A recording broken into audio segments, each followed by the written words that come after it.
Peut-être que vous vous souvenez, récemment, à ce micro, je recevais la romancière Françoise Chandernagor, à qui je posais d'emblée, parce qu'elle a beaucoup écrit de romans historiques, ou plutôt de romans dans l'histoire, cette question assez simple: qui écrit l'histoire?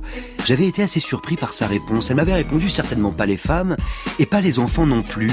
Le récit des enfants, on l'a par bribes, raconté par des femmes justement, mais rarement. C'est quelque chose à laquelle j'avais jamais vraiment réfléchi auparavant, la façon dont la voix de l'enfant est étouffée quand il s'agit de penser une perception et une vision du monde. À l'origine, l'enfant, infans en latin, c'est celui ou celle qui ne parle pas, effectivement, et par extension, celui ou celle qui n'est pas doué de raison. L'histoire, personne ne la lui confie, encore faudrait-il recueillir son récit et l'écouter pour ce qu'il est, sans le faire passer par le filtre d'une autre pensée.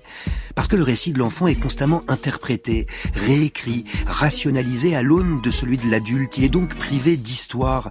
Il ne lui reste que la fable, qui a d'ailleurs la même étymologie, ou plutôt la même racine que le mot infants, un autre type de récit. À quoi a droit l'enfant en matière d'histoire? C'est une bonne question. Au silence ou au babillage, à la limite au bavardage, aux histoires à dormir debout, aux conversations sans queue ni tête, aux fictions.